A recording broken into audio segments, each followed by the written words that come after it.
guys, welcome to Educator Dr. Mom TV. So today's lesson is a home and wellness lesson. It is for sure a lesson that I practice daily, if not moment by moment. It's a lesson that I want to teach my children. It's a lesson that I think can be valuable for everyone. And it's simply creating small points of joy throughout your home. So small points of joy are just small things that you can have within your home that kind of feed your soul, that make you smile when you see it, that make you feel good, things that you can look forward to when you come home from a rough day. And that's really where I even got the thought of small points of joy, is just having a lot of overwhelming moments throughout a day. There was a time, for a long time actually, when I was a full-time student and working full-time, and so I was really grinding for like 10 hours sometimes, 12 hours sometimes. And so when I came home, I really wanted it to be a place where I could relax. I really feel like your home should really be serene. It should really be like your sanctuary, a place where you feel safe and you just really want to, you're happy to come home to it. And so I really tried to create that for myself, really to relieve stress, to help me unwind and relax. Sometimes it's a little hard for me to unwind, so I have to be really purposeful about having things in place that will help me do that. And so in doing that, I created small points of joy. So for example, I love color, so I try to have pops of color throughout my house, for sure flowers.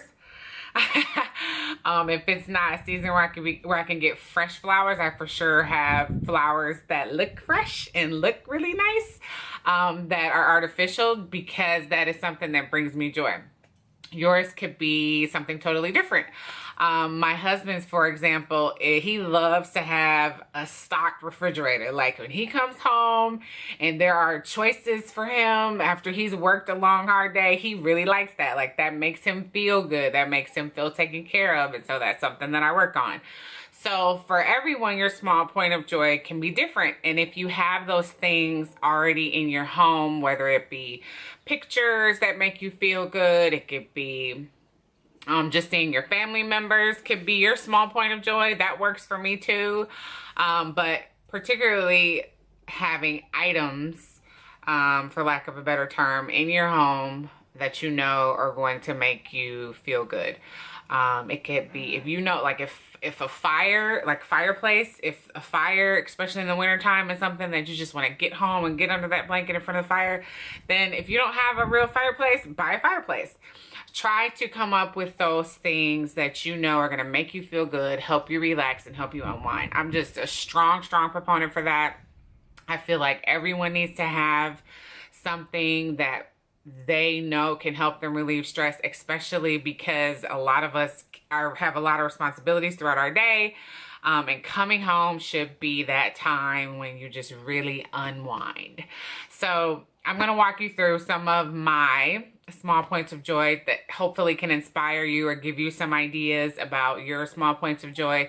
And I really encourage you to have small points of joy throughout your house. Just start with one thing if you can, that you look forward to.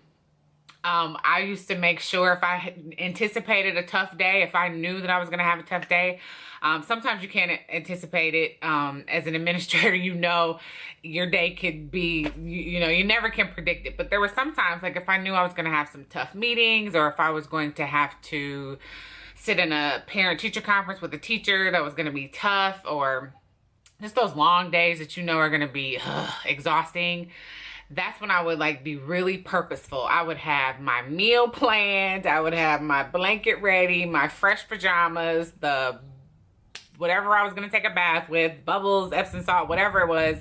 I had those things ready before I went to work. And that's really what pushed me through the day. It may seem simple, it may seem corny, but that really helps me. And it helps me to just relieve stress, and to just, when I get home, I am really good at leaving the stresses of the day outside of this house. Even on days when I had to come home and bring work home, I really tried to check out after a certain point and leave it on the desk, on the table, wherever, and have some me time. And so That's really what Small Points of Joy is all about. So hopefully you'll be inspired. If so, like and subscribe if you're new to my channel. I would love to have you come back. I give ideas about home and wellness, education, parenting, and just life in general. Just lessons that I'm learning along my parenting journey. So hopefully you get inspired and empowered to do better and enrich the quality of your life.